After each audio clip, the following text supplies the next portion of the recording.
Udah kelihatan? Eh, sudah. Udah. Udah. Oke, mulai. Di mode presentasi dong. Sudah. Dah.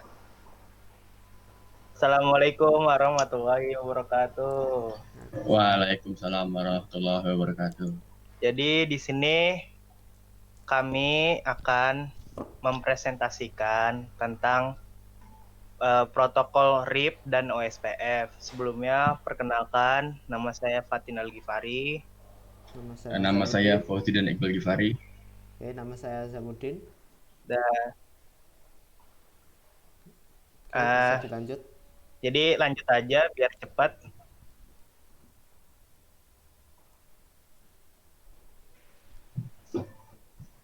Jadi Fatin Al-Ghifari akan menjelaskan tentang protokol RIP. Protokol RIP ini adalah sebuah protokol routing dinamis yang digunakan dalam jaringan LAN dan WAN. Kemudian untuk karakteristiknya itu, next.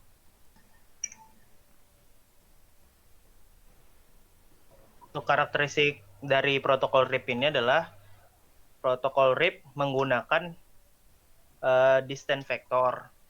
Kemudian untuk hop count itu sebagai metrik untuk memilih rute. Nah, maksimal hop count-nya itu sampai 15.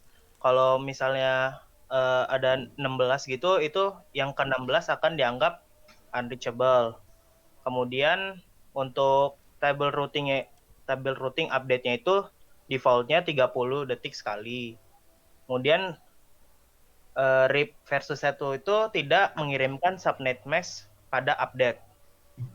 Next. Nah, di sini ada cara kerja protokol RIP. Cara kerjanya itu yang pertama, host mendengar pada alamat broadcast jika ada update routing dari gateway. Kemudian, host akan memeriksa terlebih dahulu routing table lokal jika menerima update routing. Ketiga, jika rute belum ada, informasi akan segera dimasukkan ke routing table. Kalau misalnya rutenya udah ada, metrik yang terkecil akan diambil sebagai acuan. Kemudian, rute melalui suatu gateway akan dihapus jika tidak ada update dari gateway tersebut dalam waktu tertentu. Nah, khusus untuk gateway, RIP akan mengirimkan update routing pada alamat broadcast di setiap network yang terhubung. Nah, di sini ada gambar dari simulasi protokol RIP dalam keadaan normal. Jadi bisa dilihat kalau protokol RIP itu kan berdasarkan hop count-nya ya. Jadi kita lihat dari hop count yang terkecil itu bisa lewat router 0 ke router 4 atau router 0 dalam kurung 4 itu bisa ada 2 jalur. Yang di sini tergantung dia pilih yang mana. Jadi kalau di sini sih pilihnya yang bawah. Nah, dah. Next. Nah, di sini kalau misal kondisinya itu link failure.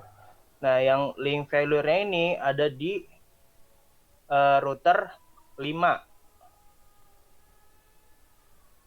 Karena router 5 ini salah satu linknya failure, otomatis dia akan mengirimkan broadcast ke semua router yang terhubung sama dia itu.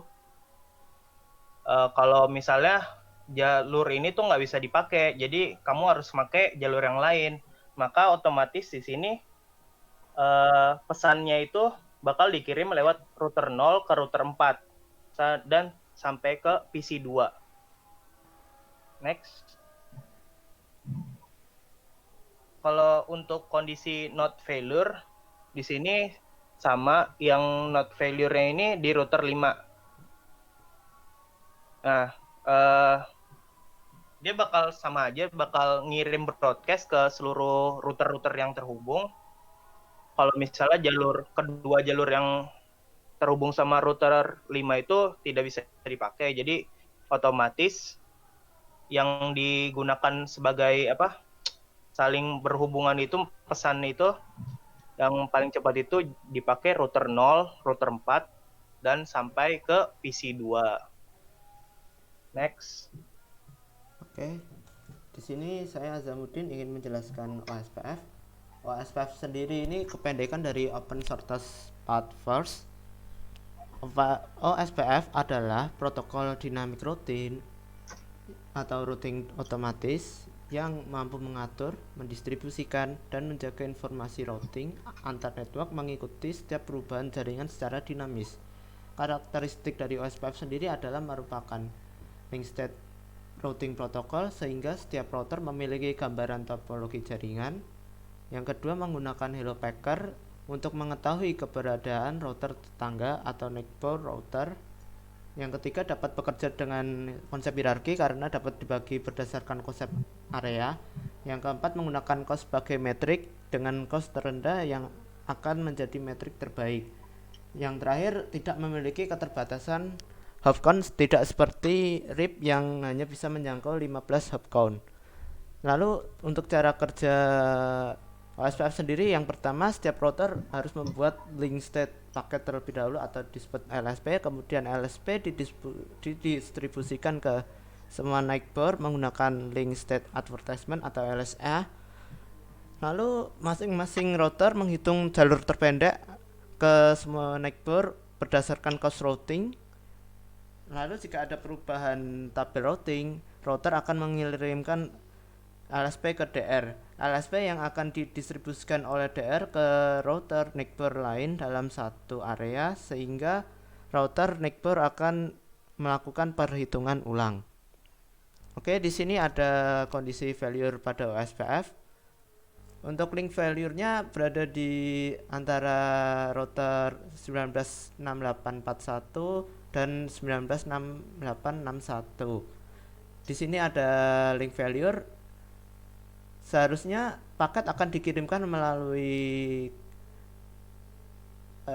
router 19641, karena adanya link failure akan dipindahkan menjadi 192.168.51 dan dilanjutkan lagi ke 192.168.61.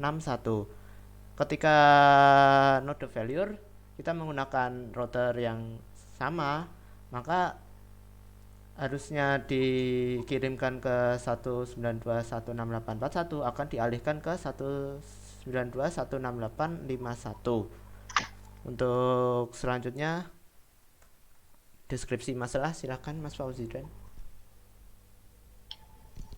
Oke, saya Fauzi dan Iqbal Gifari akan menjelaskan tentang deskripsi masalah dari simulasi yang telah kita kerjakan.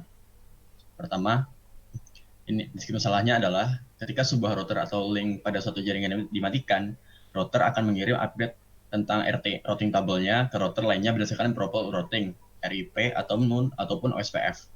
Untuk mengupdate seluruh router itu ke seluruh jaringan membutuhkan waktu. Waktu itulah yang disebut waktu konvergensi, di mana semua router dalam jaringan memiliki routing table yang sama. Namun, berapakah waktu konvergensi yang dibutuhkan sebuah jaringan untuk mencapai konvergensi? Next. Nih, metode yang kami gunakan adalah metode ini. Metode menemukan convergence time. Jadi, waktu konvergensi adalah waktu di mana semua router dalam jaringan memperoleh informasi topologi yang sama.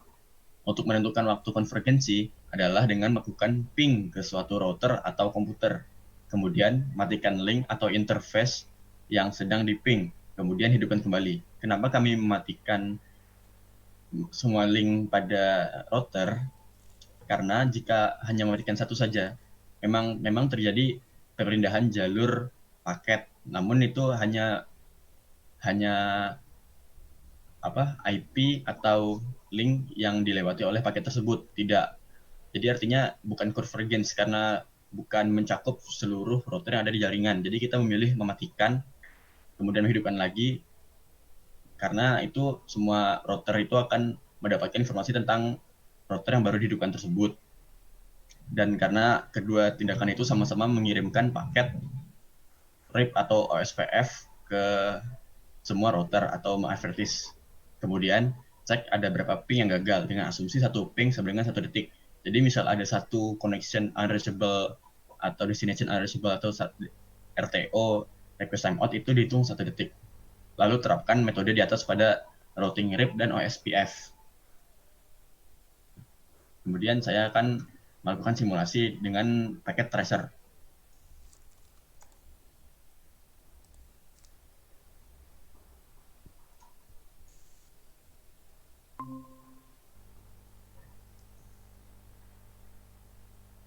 Oke, silakan. Oke, apa kelihatan? Nih. Pertama, saya akan jelaskan menghitung konvergensi pada routing RIP. Ini adalah jaringan yang menggunakan routing RIP. Jaringan yang menggunakan routing RIP. Di sini kita akan mematikan router ini. Pertama kita harus ngeping komputer ini ke komputer ini. Mari kita ping. IP 192.168.62. 42.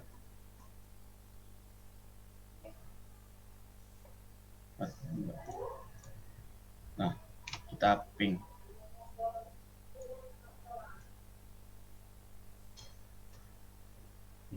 Setelah dapat balasan dari komputer tersebut, kemudian kita akan mematikan interface yang ada di router tersebut. Kita akan matikan,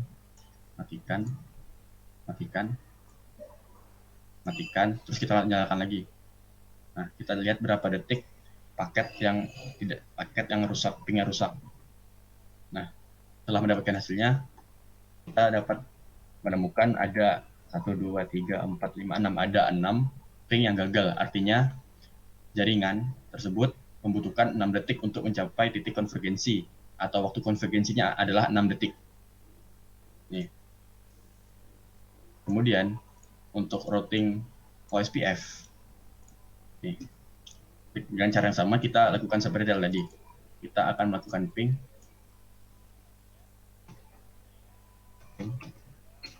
Ini min pay ini artinya pingnya dilakukan secara terus menerus sampai pengguna user menekan Ctrl C. 6, 2. Oke. Nah, di ping kita melakukan hal yang sama pada jaringan yang tadi.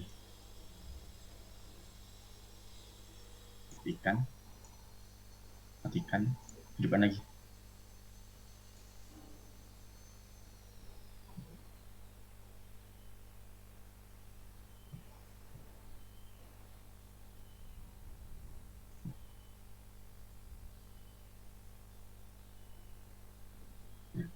Bisa kita cek sini. Ini RTO ini tidak dihitung 1 detik, melainkan 3 detik. Nih, kalau ini dihitung sebagai 1 detik, berarti kita lihat sini ada 2 request timeout, berarti 6 detik, dengan 4 destination host reachable, berarti 6 tambah 4, 10 detik. Artinya, waktu yang dibutuhkan untuk mencapai titik konvergensi pada jaringan ini adalah 10 detik, atau waktu konvergensinya 10 detik. Nah, setelah selesai dicoba, mari kita kembali ke presentasi.